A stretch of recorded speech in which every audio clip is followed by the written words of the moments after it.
Hello, everyone. Hello, hello, hello. Let me figure out how to turn this background music off. There we go. Hi, everyone. Welcome to this Creative Electroacoustic Immersion program showcase. I'm so excited to be here live with you all today. It's so great to see you all saying hi in the chat. Welcome, welcome, welcome. This is the fourth CEIP showcase that I have hosted, and I was just thinking about that this morning. It's so hard to believe we are already on number 4, the fourth time coming live and celebrating the work of so many amazing musicians and artists, and I'm truly excited for this celebration today. Again, thank you all for being here. So today what we're going to be doing is sharing a really special showcase of music created by 6 amazing people who I have been working closely with over the last 3 months inside of the Creative Electroacoustic Immersion program, which is a creative mentorship program that I run. And these folks, as you're soon going to discover, are truly adventurous and thoughtful and extremely skillful composers, performers, sound designers, and just creative people in their own unique ways. So we're going to be hearing music, new works and works in progress from Go-Go, Brent Wallace, Valen, Harrison King, Chris Leventis, and Helen Spencer Wallace. So good to see you all here. Hello, it's great to see you all here. Welcome, Alan. Welcome, Christopher. Welcome, Holly.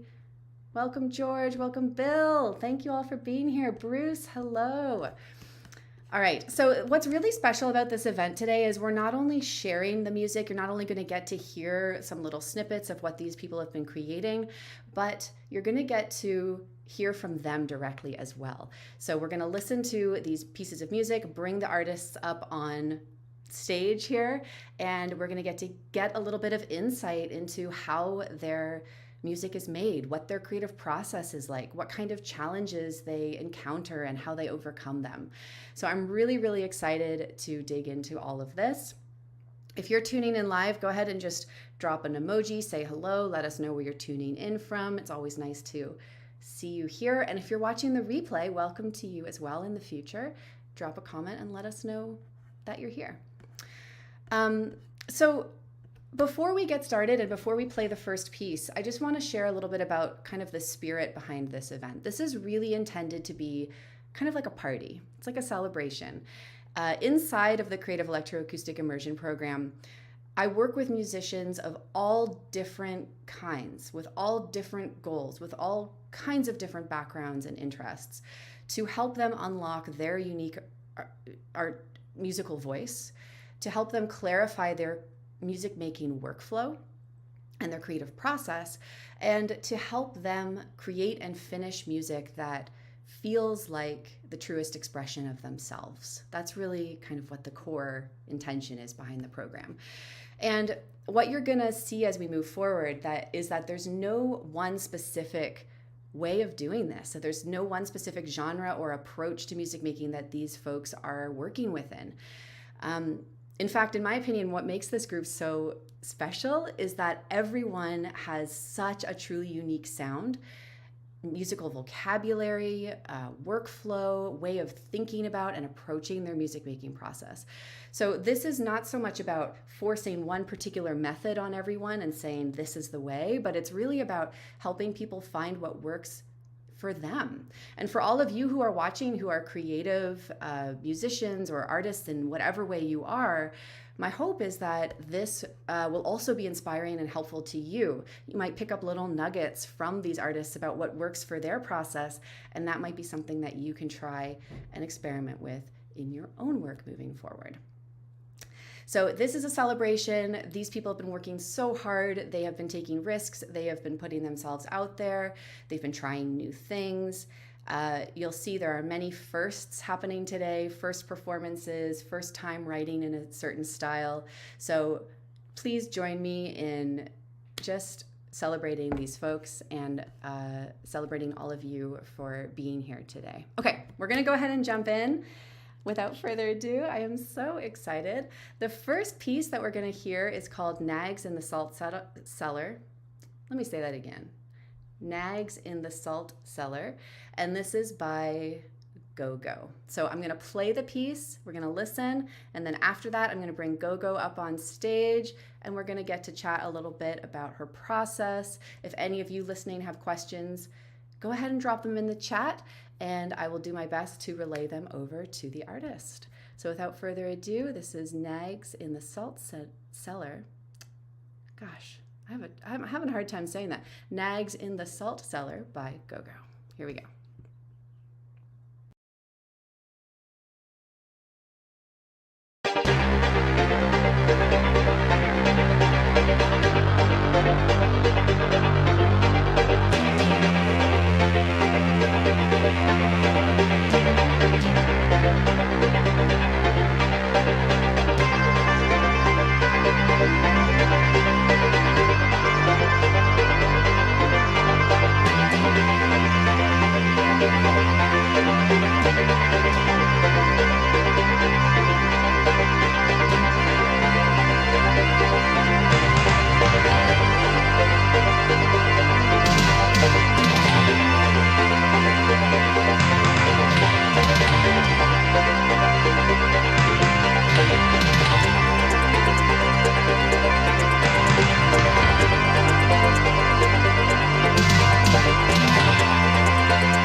Okay, I'm gonna bring Go-Go up.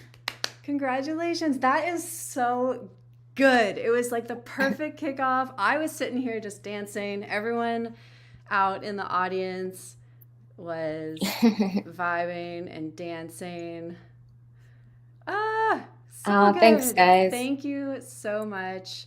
Lots of love for the visuals too. People were really enjoying the movie Awesome. Thank you. poster. Yes, thank you. Can you tell us just a little bit about how you did this? I know that's a big question, but can you share a little bit of your process? Like, how did you make this amazing song? Yeah, well, starting the CEIP course, I thought I was gonna kind of put together an EP, but as I moved forward, it evolved into more of an album. And this song in particular, it was always kind of at the top of like what I wanted to do. So at the beginning in January, it was more of just a bunch of parts that were kind of Frankenstein together into a track. And so I was able to kind of develop it a little bit more into kind of I was hearing in my head.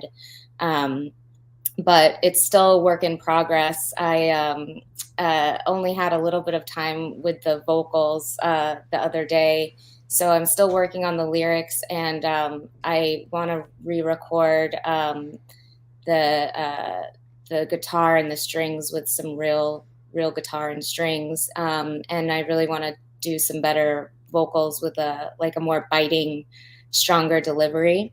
So there's still a lot more that I think can be done with it to get it to where I want it.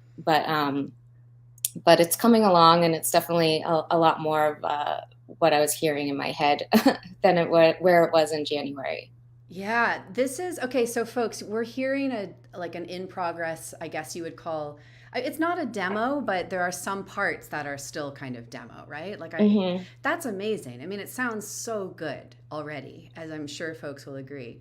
But I can't wait to hear what it sounds like when it's fully realized in all of the ways that you want it to be. Yeah.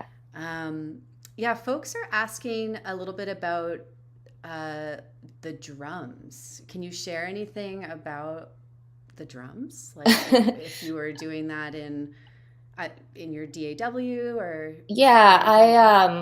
it depends. So I just work in Ableton, and sometimes I'll use drums like a loop, and I chop it and manipulate that, and layer different loops, and then add one shots on top of that. Or sometimes I will just build out my own drums within the DAW. So it just depends on what I'm hearing in my head, and how I want to go about it, and how much time as a producer, as I'm writing, I want to spend on it, to try and kind of get out the sound, to kind of work it through as I'm kind of going through the writing process. Right. Amazing. Well, something that I love about what you do, and the process that you just shared, is that you kind of iterate over time. So you'll record vocals, and you even said you're still figuring out some of the lyrics, but you don't let that hold you back from, I'm just going to track something so that I can hear it, I can kind of understand how it'll come together, and then maybe I'll swap it out in the future. And I think that's a really nice way to keep momentum going in the creative process, as opposed to necessarily waiting until every single part feels fully cooked before you put it in. So there's a couple lines that are just kind of mumbled within this first iteration, and what this really pointed out was I really want this vocal delivery to kind of I was telling a friend the other day, I want it to bite your face off. So it really pointed out where I really need to kind of work on that vocal delivery. So cool. It was really helpful in recording it and then listening back. Yeah, absolutely. Okay. Amazing work. Thank you so much for sharing this. It's so rare to get to hear something in progress like this. So yeah, that's just a really cool opportunity for us. So thank you for doing that. Thank you for sharing about your process. And where do we keep our eyes open for future releases?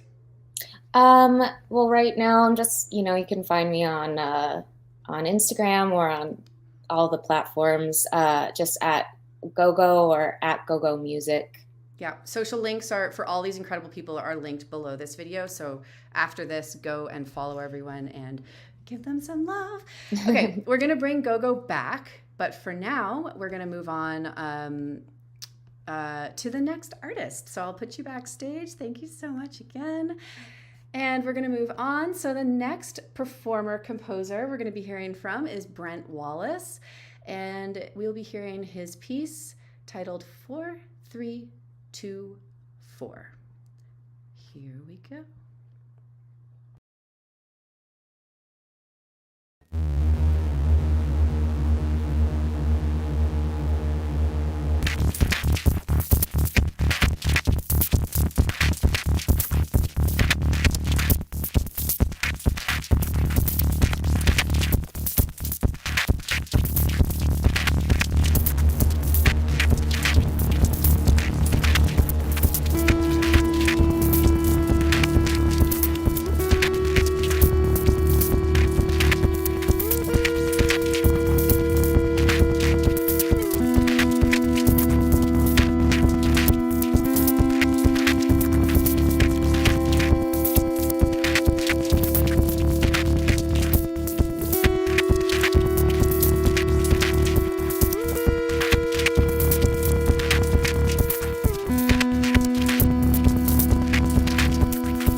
right, I'm gonna bring Brent up. Hello, Brent.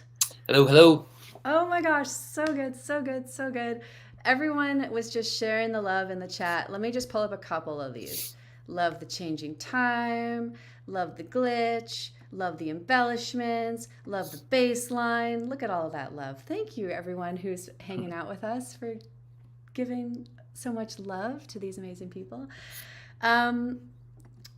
How do you feel? How do you feel having just listened to that? It's always funny, isn't it, to listen to your own music with yeah, that was one take, and I just banged that out on Wednesday afternoon.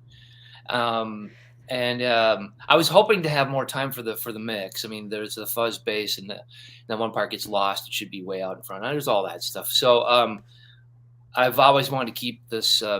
My goal for this class has been to keep things improvisational, so that's what that was. Yeah, and it was awesome. I think you probably blew some people's minds just saying that was all in one take on a random Wednesday afternoon. Let's talk about that a little bit. Mm-hmm. So I know that, one of your main goals in working in this program was to put together this kind of improvisatory live performance type set. So can you talk a little bit about what your process has been, maybe working toward being able to create this piece?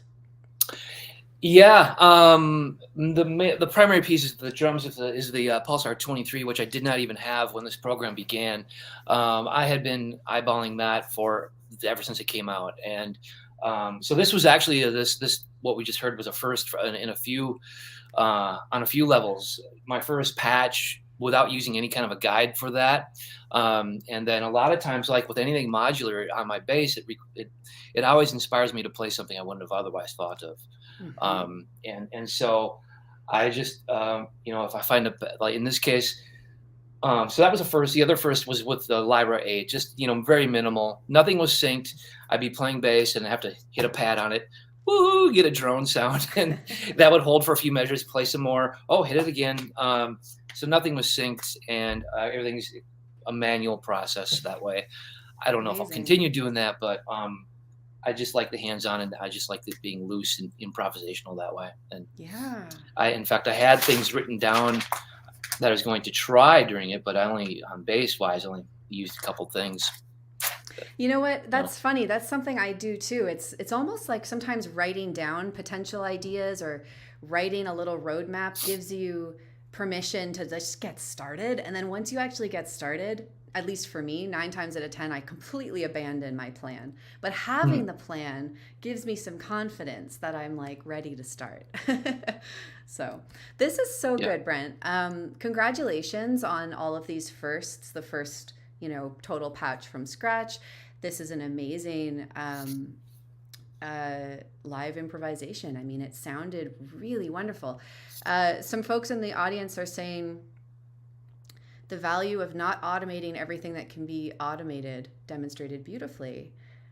Folks were really into the fact that things weren't necessarily all synced. I agree. It kind of it gave everything like a bit of a push and pull that was really nice to listen to.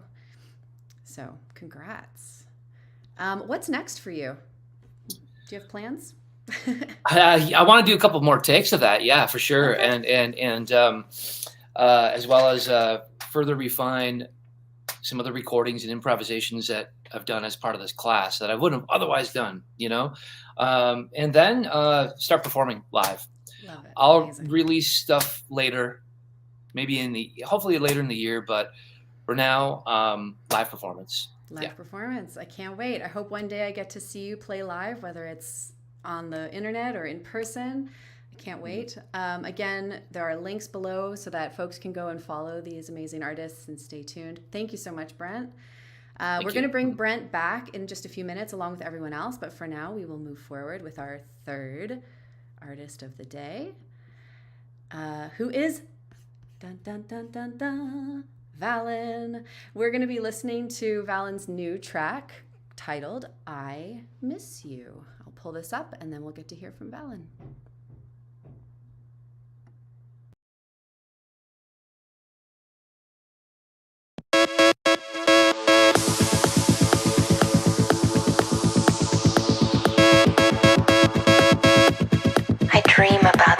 way beyond this atmosphere.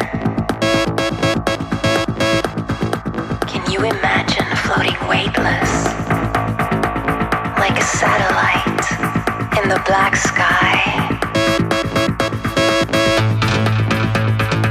I just wonder if the empty space would make me go insane, insane, insane, go insane, insane, go insane, insane, insane. Are we dreaming? Do you love me? Are we dreaming?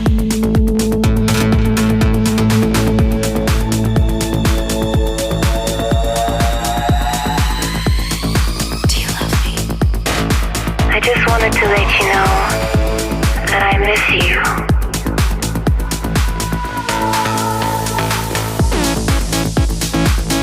I don't know. I guess I'll just keep reaching for the moon. For the moon.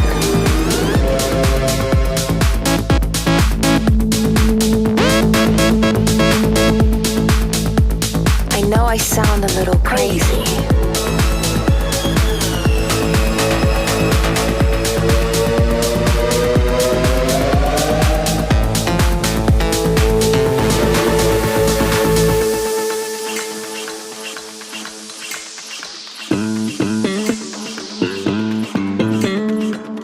Hey, it's me. I know we haven't spoken in a while and things have been weird.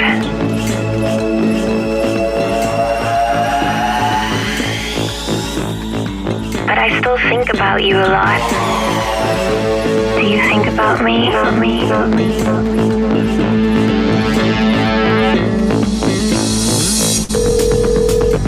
The number you have dialed is not available at present. Please leave your message after the beep.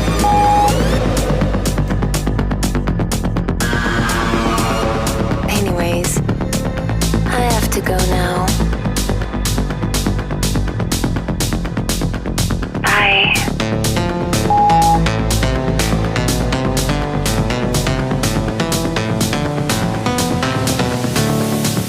The city's alive, but it's dead inside. Won't you open up and be my guide? You're alive, you're divine. The city's alive, but it's dead inside. Won't you open up?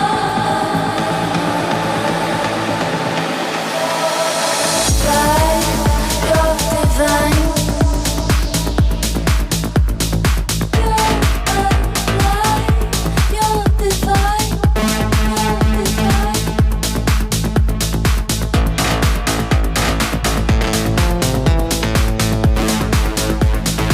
I'm just trying to get out of my mind at this point.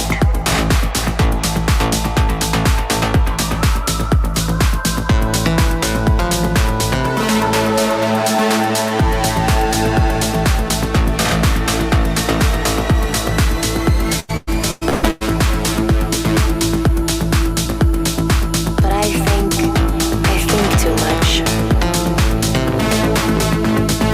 You see.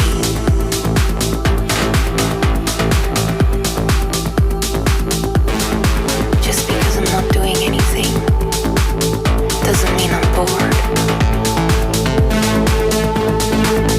I hope you're doing really good. Call me sometime, okay? 911, what is your emergency? Suspect is armed. Shots fired! Suspect down! Request EMT immediately!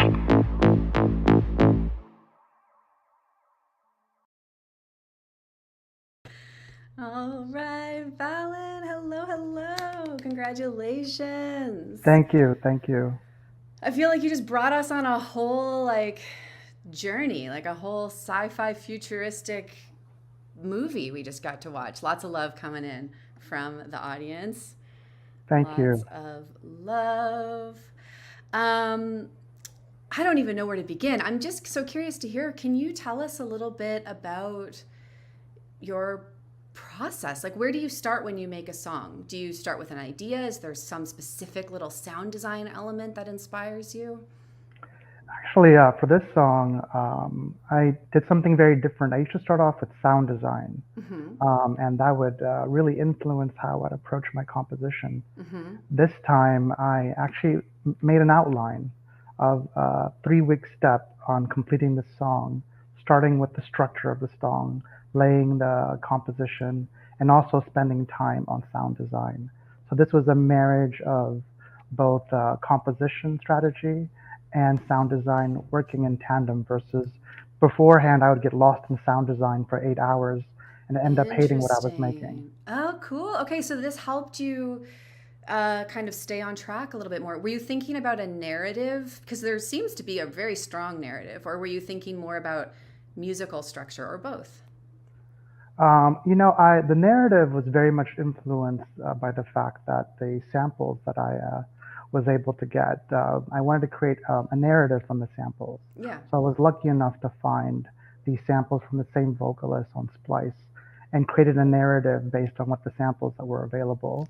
And it and then catered through a animated site using machine learning, Runway ML, generated a music video for the song. Okay, I was going to ask you about the visuals. Okay, great. That's cool to know as well. Amazing. So what's next for you? I mean, we've been working together for the last 3 months, and I've seen you you've seemed to be kind of transforming before my eyes in terms of trying new things, new workflows, making a lot of music. What's coming up? Do you have any big plans? Yes, I'm still at the beginning of my journey. I'm on my 8th month in at Berklee School of Music, and what you saw was a marriage of my advanced composition class with my advanced sampling class, where some of the sounds in the song are coming from my kitchen or from my Valentine's trip to Miami.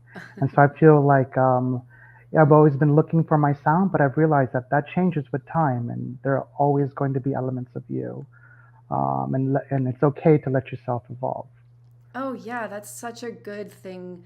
I love that you brought that up.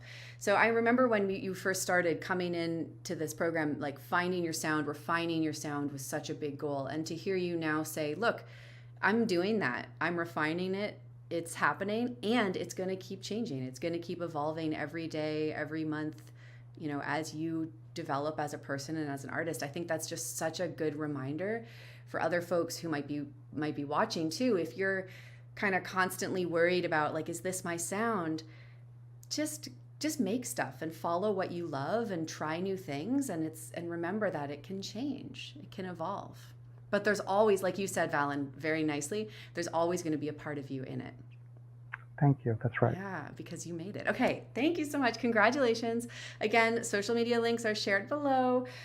So go follow these people for future news. I can't wait to hear what comes next. Lots of people are saying how much they want to hear your music in the club. So that's for sure. We will make that happen. Okay, good. All right, I'll put you backstage again. We'll bring Valen back in a few minutes with the rest of the group. Thank you again, and congratulations. Thank you, everyone. Thank you, everyone.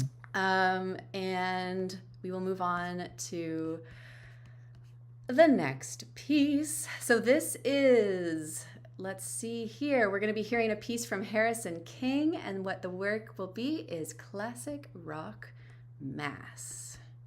Here we go.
Let me pull up Harrison. There you are. Congratulations. It's so good. Thank you. Appreciate it. Oh, you know, as I was listening, I was thinking to myself, I just love how with your music, the moment you think you know what's going on, you're wrong. Like, and I'm not the only one who's saying this. Everyone in the chat is talking about these transitions. Like, you're in one world and then you're in a sudden, another world. People are saying that it's just like a journey. Can you talk about this? Because I'm assuming it's by design. Like, this is something you're really thinking about. Yeah, absolutely.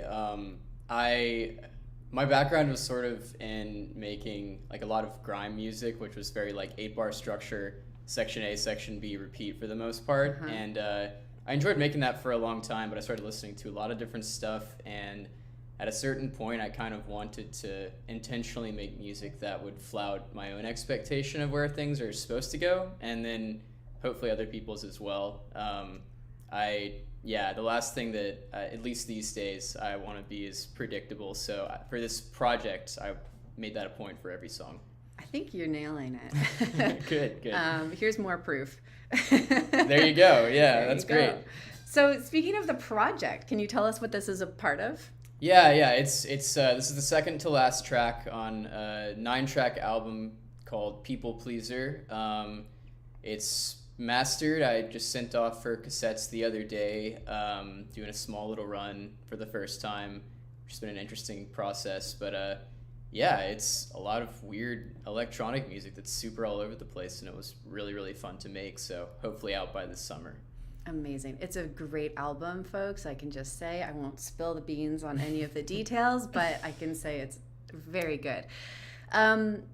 So I'm curious to hear from you a little bit more about the process of making this album, because it actually came together really quickly. You decided you were going to make an album. Was it just a few months ago? Yeah, I guess it was in January. Yeah. Right at the beginning of the program, and here we are. It's mastered, and you're just finalizing the release details. So huge congratulations on that. Thank you. Can you share maybe one or two things that you found the most helpful in just making this happen and maybe not getting pulled off course? Honestly, deadline was really what did it. I've never really worked with a deadline before like that. It's always been pretty open-ended, like, oh, like send this at this time, or I would just stockpile tracks and be like, eventually I'll get to sorting through them. And for this, I knew I wanted to make an album. I knew I wanted to put it out on cassette. And then having the deadline of like, all right, cool, music finished for sure by end of March, and if I have it to mastering by then, even better. That was kind of driving me along the whole time. So yeah, I worked on tracks and mostly in sequence of the album, and just kind of plugged away relentlessly and went back and edited, and it just came together. So yeah, the power of deadlines is an amazing thing. Yeah, and just to be clear for folks watching, that wasn't a deadline that was imposed on you from the class. It wasn't one that I gave you. It was one that you totally gave yourself. And I think what makes it really work with deadlines is that you also communicated it. Like, you told us in the group, here's my plan, folks. Here's what I'm committed to doing. And so then there's the deadline, and there's that little extra accountability, like magic, which comes hand in hand. And then you just got to work and you nailed it. So again, huge congratulations. Thank you. So exciting. Thank you. Yeah, lots of folks in the chat are congratulating you as well. Amazing. Thanks, y'all. Appreciate it. Okay, we're going to bring you back up in a few minutes, again, as usual. So I'll put you backstage for now. We're going to move along, and we'll see you in a couple minutes. Thanks, Harrison. Bye. All right. Moving right along. I am so excited. We've got 2 more pieces. So keep hanging out with us. 2 more pieces, and then we're going to bring all of these artists up, and we will have a little group Q&A, group discussion, and see where that leads. Okay, so the next piece here is by Chris Leventis, and this is called 963 Hertz.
All right, let me get Chris up here. Hi, Chris. Hey, Sarah. Huge congratulations. Thank you. Huge congratulations.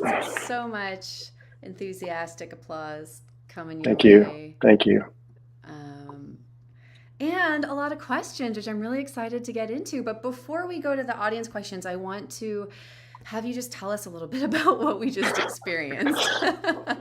I'm not even sure, but so I guess I'll backtrack just a second. This came out of the culmination of my visual work. So I'm in my thesis semester.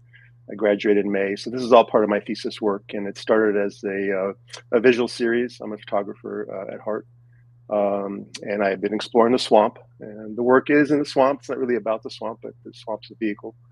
And then about a year and a half ago, one of my mentors asked me what one of my images would sound like, and that just put me down some very deep rabbit holes. And I hadn't even touched a modular system I've been using Modular for a year now, but before that I hadn't worked in audio in probably 15 years. So when she asked me that question, it really intrigued me, and I just, like I said, went down a deep rabbit hole, and here I am, not even sure how I got here. And this was my first time really doing an improv like that, and I'll be doing a live performance in May for my thesis show, and it'll be the first time I'll ever be doing anything like that. So kind of scary, but kind of excited about it too. So it's really gonna inspired. be Awesome. And this was a live performance. Yeah, it was. It was a run through. It's my third shot at it. The first two went like 20 minutes. I got lost in it. I got reminded there was a time deadline for this, so I had to do a third run and try to keep it short. Yeah, so tremendous. Okay, so I mean, there's so many questions we could ask, but what I want to focus in on are some questions that were coming from the folks in the audience. You say this is your first time doing an improvisation like this. It's very complex. There's so much going on. And so the main questions were, how do you even start working towards something that turns into this? So, you know, a lot of the time, all we get to see is the finished, shiny thing. Yeah. But one of the beautiful things about being able to just talk with you all today is that we can kind of understand a little bit of insight into the process. So can you unpack that a little bit? I'll try. I don't even know how I'm getting this. It's just like I said. I'm new to modular in a sense. So I started doing things in the DAW and Ableton, and I felt really constrained. And all my visual work is very spontaneous. It's very all my images exist only once. So I wanted something that mirrored my visual practice, and I landed on modular. And I landed on your courses. And what I love about modular is that it's never the same twice, and that's really one of my caveats, that I really don't want to compose something that I can repeat exactly again. Even the audio you heard there was all out of the modular. I recorded it on a recorder that's in my modular, so it's not mastered, it's not anything like that. So I really wanted it to be raw. I wanted it to be just kind of a full of emotion, just like my imagery is. And I just started small. You know, I bought an O-Coast, and then I bought just some make noise modules, and just started building from there. Swapped out stuff, and I've kind of landed on an East Coast, West Coast thing. I love a Moog sound, but I also love, you know, what a Strega does. So I'm just trying to find a way to marry those worlds together. So in terms of building the kind of the piece, I mean, I know it's improvised, but there's also a little bit of structure. You kind of have a little bit of a game plan. So do you just come up with, you kind of experiment and find sounds that you like and then decide what order they might generally unfold in? Or do you have a pre-planned kind of arc that you think about? How does that process go? I've delved into like scoring. You've helped me a lot with doing modular scoring. So that's kind of my rough blueprint, if you will. And I've set up the modular in a way that kind of each row is the first is a movement of the piece. So I just kind of move through the instrument and you know, set it up for like, what's the quote by John Cage? Set it up for the situation to become complex, something like that. I just butchered it, but it's same thing. So I just, honestly, a lot of the times the sound's coming out, I'm like, how did that get there? Or where's that coming from? Like I said, I'm still kind of a novice at all this. So, but yeah, there's a rough plan for sure, but it's a plan that just takes on its own life. I don't know if I answered your question, but you did. Yeah. So something that you said that I think other people could try if they're trying to just get started with this is it sounds like within your setup, you kind of have, you know, a bunch of different sounds or ideas that you can reach for in a moment's notice. So you can sort of like almost like live mix through these different ideas based on what you're inspired to do in the moment. Yeah, and that's why I went with the Soma Terra, and I involved the theremin. I always find ways to make myself uncomfortable, and the idea of doing something live like that, especially through a theremin, which I really can't play. It's all set up with triggers, and you know, it takes a long time to actually play a theremin. But you know, I think I faked it well enough. There's always more than one way to play an instrument, you know? So I think you're playing it in the way that you are wanting to play it, and that's perfect. Okay, huge congrats, Chris. Thank you. I know you're going to absolutely be phenomenal at your live performance in May. I have no doubt at all. Just have fun and be you. It's going to be so good. And I can't wait till the day that I get to see you perform live in IRL and hear all those sound waves coming at me. People, again, just a little bit of extra love to send us off with. Love the physicality of it, moving around. It added so much power and energy. I agree with that, Bill, being able to see you kind of moving from your different stations, getting comfortable with the uncomfortable. That's a good reminder. Very good. That's what it's all about. For those who happen to maybe be in your part of the world, do you want to share a little bit about where that performance will be? Or it'll be in Rockport, Maine. That's where the college is situated at. So it'll be in downtown Rockport at Union Hall. It's on May 15th, I think. I'll put some links out on my social media, Instagram, and on my website. Amazing. Okay, so go follow Chris on all of the socials. All right, we'll bring Chris back in a minute. For now, we're going to move on to our final piece on the program. Thank you, Chris. Congrats. Thank you. Once again. I'll put you backstage here. Okay, and last but certainly not least, I'm very, very happy to introduce our final performer, composer, musician extraordinaire, Helen Spencer Wallace, and we're going to be hearing her song titled Grand Song. Here we go.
All right, Helen, thank you so much for sharing your beautiful music. So good, so beautiful. I've like forgotten what I'm supposed to be saying. It's so beautiful.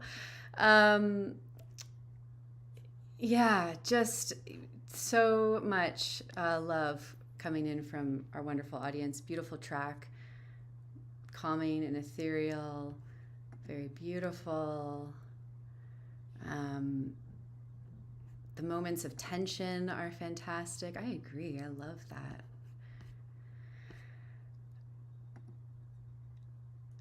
Really beautiful work. Thank you so much for sharing. Can you share a little bit with us about how this piece came together, how it was made?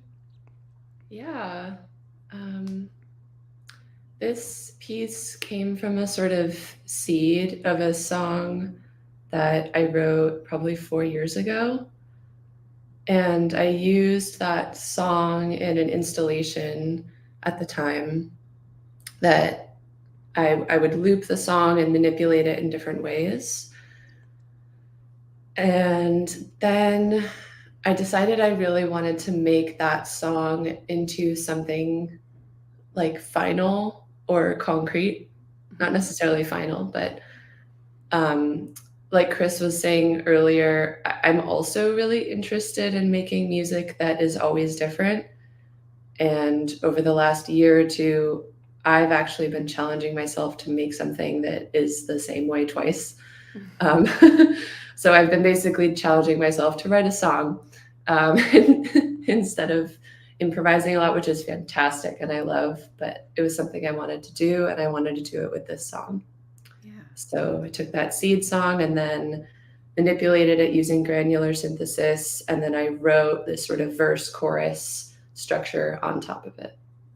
Right. It's a beautiful idea too, that you, I don't want to say recycled, but you kind of used a song that you had created in the past as the seed for an entire new song. I just think that that's really lovely from a conceptual frame. So aside from this change toward, experimenting to make something that's like, a song that you can do the same more than once, I'm curious if there's anything that has shifted or changed in your creative practice over the last few months or longer that you feel comfortable sharing. Yeah. I think through your program, I learned a lot about how normal it is to have a hard time making decisions when you're creating music. And I learned a lot about how I had a pattern of really not making boundaries between different things.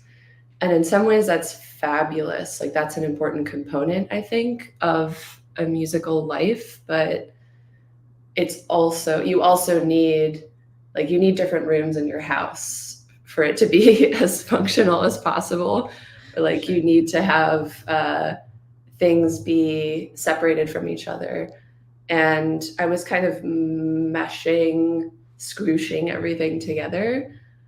And I've learned that with a little bit more delineation, it is easier to make decisions. I was struggling to finish things, and I was especially struggling to finish something that was going to be a repeatable song or a distinct song. And part of that was this orientation, I'm very pro improvisation.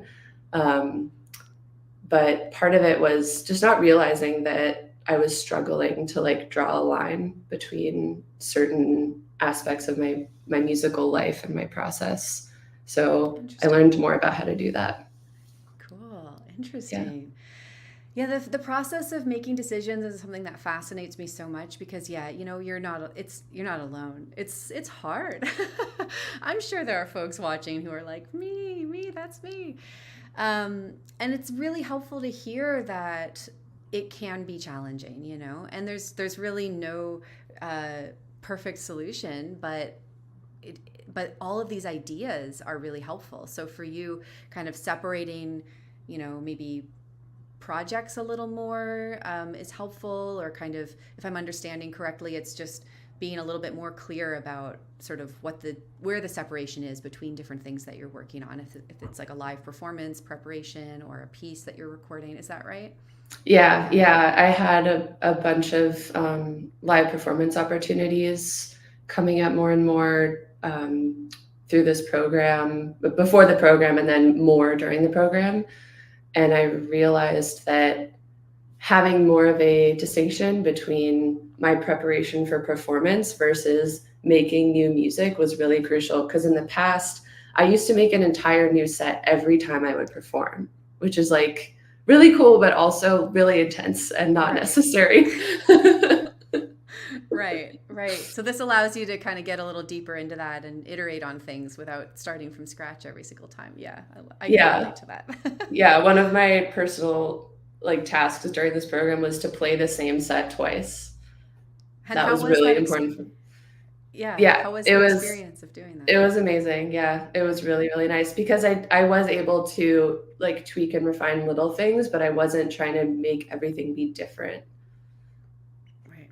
Yeah. So I was able to focus more on on just getting better at the things I was already doing. Yes. Okay. So good. Such a good reminder. It's a good reminder for me too. There's always this desire to kind of do something new, or and it makes sense, because we're always learning and growing, and we want to be expanding ourselves, but there's a way to expand ourselves that is by going deeper into what is already working and seeing how good can this get, this thing that I'm already playing with, this song that I've already created. So I think that's just a wonderful reminder. Thank you, Helen. Beautiful work. A little more love from the audience. Thanks, everyone. So I'm going to bring everyone back in to join Helen and myself up here, and let's have a little round of emojis and applause and all of the things for this wonderful group of people. Hello, Chris. Harrison, welcome back. Valen, go, and Brent, hello. Congratulations, everyone. Truly amazing work.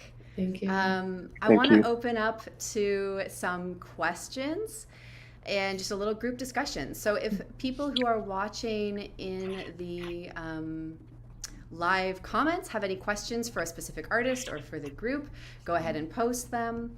And just a huge round of applause. Let me share some of the applause that's coming in here. We've got rockets and applause.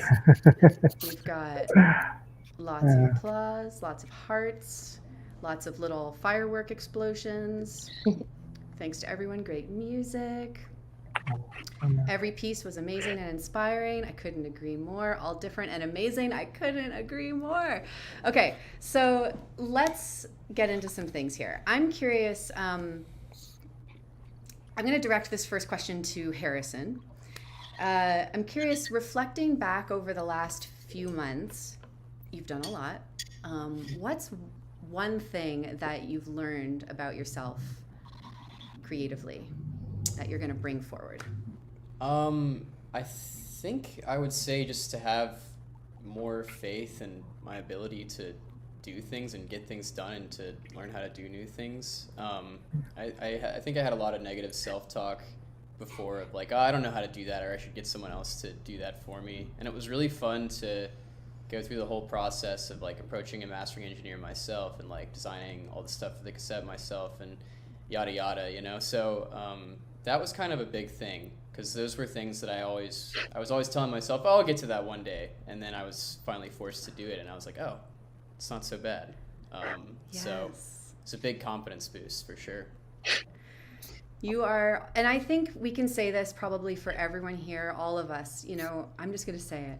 We're all more capable than we think we are. You are all, I know so many of the people in the comments. I recognize so many of you. And thanks for being here.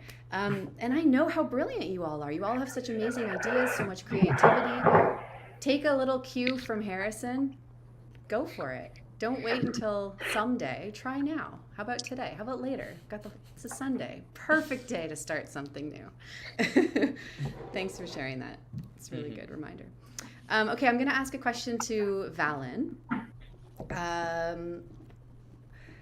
I'm curious to hear from you. What's one piece of maybe advice or encouragement that you would offer someone who is really wanting to just make more music and is maybe going through a challenging time? My advice would be to actually, to make the music and get yourself lost in the process of making it versus thinking about it. And I think, that goes back to the initial point that I made about sound design. I used to get lost in thinking about what do I want this to sound like versus letting it just flow out. And I believe what's important is action. Just take the action, and it's okay to make mistakes. These are just, and there's never really a mistake. It's just who you are at the moment. Right. That's such good advice. Yeah, we talk a lot here about imperfect action. Just take a step, take some action, make the music. Even if you don't know where to start or you don't know where it's going to lead, just do something. Because even if that something that you do isn't quite the right thing, it will lead you to the next thing and the next thing and the next thing. Such good advice. Thank you, Alan. Really appreciate it. We have a little bit more of a kind of technical question for Helen. People are just curious about your granular synth. How did you granularize your voice to make such a beautiful cloud? Yeah. I am using the granulator device that's put out by, I can't remember his name right now, but if you look up the granulator device on the Ableton PAX area of the website, you will find it. It's a free device that you can just download and use in Ableton. And what I did was I put that original song, which was only vocals, layered vocals, I put that into the granular device, messed around with it, recorded that, and then I grabbed little snippets of that and arranged, I cut those down to little samples, and then I pretty painstakingly arranged those into this kind of instrumental choral background melody that then loops throughout the song in different ways. Really cool to know more. Overlander, helpful as always, just dropped a link to that Ableton pack in the comments. Awesome. Thank you for doing that. That's wonderful. Go team. All right. I'm curious to ask a question. I'll direct this one maybe to Go. Mm-hmm. What's maybe one challenge or obstacle that you faced in this creative process? It doesn't have to necessarily be for this particular song, but just working in the last few months. What's one challenge that you faced, and what did you do to move through it? What did you find helpful to move through it? Let's see. There's a lot of things that came up unexpectedly during the process. These are unprompted, by the way. No one knows what these questions are, so we all know that feeling. Take your time. Well, I mean, I had some pretty personal things happen during the process come up that I just wasn't expecting, and quite frankly, just having the course to focus on and having music to focus on to kind of take my mind off it was really nice. Just kind of pushing through and the way that you kind of structure things and kind of have us break down a goal, mm-hmm. And kind of look at things not from such a huge, overarching standpoint, and breaking it down into little kind of achievable steps, and seeing it that way is really helpful. That was really helpful to me. Just being able to kind of focus on that every day, or when I was able to kind of work on my music, and focus on that when kind of more emotional things were happening. Right. Kind of helped me get out of the kind of more heavy things that were going on personally, and then kind of not being so overwhelmed by the bigger picture of my goals of what I wanted to achieve, and then just kind of focusing on those little steps to kind of make more progress towards my goal. Super valuable. Thank you for sharing. And congratulations again to you just for the way that you did show up. I really want to acknowledge you for that. Like, showing up is sometimes and oftentimes the hardest thing to do.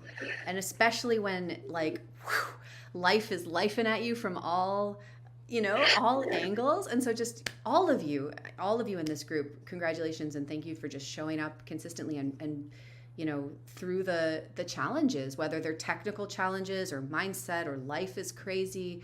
I think that's a really valuable reminder, Go about the little steps, right? Sometimes when we're working on a project, it can feel like all we can see is the kind of mountain, like the summit. That's where we need to be, and that can be really overwhelming. But if we remember that in order to get there, it's just a sequence of tiny little steps. And the more that you can just focus on like the next step, the better, because then you can kind of not have to think about the whole mountain or the whole forest or whatever it is, just one step at a time, and it will come together. Yeah, congrats. That's really a great reminder. There was a little technical question, musical question for Chris that I'll pull up on the screen. Here we go. For Chris, tell us about the theremin. How long did it take you to do something decent with it? A while, that's for sure. I had to, like I said, playing the theremin properly, with the actual theremin sound takes a long time. So I knew I wasn't going to be able to learn the intricacies of playing scales and being able to master the theremin in any way, shape, or form. So I figured I would use it for its CV properties. So I found through YouTube and looking at some videos, there's a company called Wavelicker. I think they're out of France.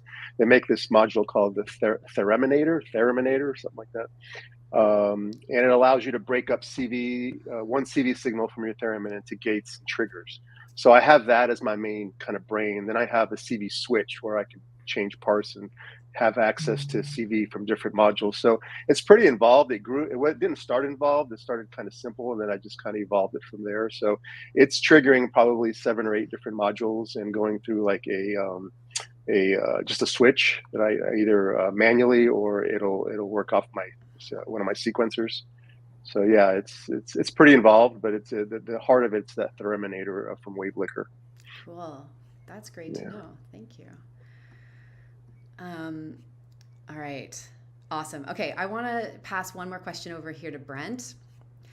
This is fun. I love this question. I'm just sitting here congratulating myself on my questions. That's just ridiculous. But here's my question for you, Brent. What's one thing that you've accomplished, excuse me, over the last few months that you are like super dang proud of? I want to celebrate it with you. So that's the point of this question. What's one thing you've accomplished that you're proud of? A lot. Well, you had us submit pieces to the forum, voluntarily. So I think everything I've done now, am I going to release everything? Oh God, no. But because I've had some of this gear, like the Pulsar I just got when the class began. This modular system I've had for, oh my goodness, a couple years. The past year I hardly did anything with it, and I was beginning to question, well, dude, what am I doing with this? I should sell it and move on. But no. So then when I saw this class come up, I didn't know anything like it existed, and immediately signed up or applied. So to answer the question more directly is just about everything that this class has compelled me to do, because I wasn't doing it. And like, that piece for earlier that we played, that was just a one take thing. Yeah, I'm going to revise it and remix and all that. But all of that, the fact that I'm using this gear and making music with it, and for myself, keeping it improvisational and that way. And I love it. So Amazing. I think there's an answer in there somewhere. There's definitely an answer in there. Right. Congrats. Yeah, I think this is a question that is just so good to ask. Like, what's something you've done that you're proud of? I think a lot of artists, a lot of musicians, and myself included, we always focus on what we haven't done yet, or what we maybe haven't done enough of yet, or what we're still working on, or what the next project is. And if you all have 5 minutes after this live stream, everyone in the audience, to just ask yourself that question, there is an answer. There is something you have done, something you've made happen, something you've tried for the first time, a risk you've taken, a way that you've advocated for yourself, whatever it might be. There's something that you've done that is worth celebrating. And I'm a big believer in the more we celebrate, the more we have to celebrate, which is another reason why I wanted to do this showcase with all these amazing people. So congrats, Brent, on all of that, on all the things, on using your instruments, on improvising more, and I can't wait to see what's going to come in the future. Very, very cool. All right, let me scroll through here and see if there's any final questions or comments. Is there anything that anyone here wants to say? Any final parting words? I would like to direct it to all of my classmates here. There's been opportunity to say this in our group calls, but I have been every step of the way completely inspired and motivated by everything you all are doing. It's just, that's one thing I was not expecting as a result of all this. So cool, and we have to all stay in touch. Thanks, Brent. Yeah. Thanks, Brent. Yeah, you're all amazing. I've said that many times, but you're just great. All right, you are all, I couldn't say this better, Holly. Thank you. You're all beautiful. All right, I think with that, we have come to the end of another Creative Electroacoustic Immersion Program Showcase. Please, everyone, join me in giving these amazing people one more final round of emoji applause. Congrats to everyone here. Thank you so much for sharing yourselves and your voices and your work and your ideas. I can't wait to hear what is next for all of you. And for those who are in the chat, who are watching live, who are watching in the future, if you are a musician or an artist of any kind who is craving this kind of support to unlock your unique voice, to clarify your workflow so that you can make and finish more music that you love, that you're proud of, that feels like a true expression of yourself, I would love to invite you to apply for the next round of the Creative Electroacoustic Immersion program. You'll find a link below this video that will take you to a page with all the info and the application. If you have any questions about it, you can send me a message anytime and I'm happy to chat. So huge congrats one more time to Gogo, to Helen, to Chris, Harrison, Valen, Brent. Thank you all so much. And I can't wait to see what the future holds. Thank you all for watching. Take good care and have a wonderful rest of your weekend, everyone. Bye for now. Take care, everyone.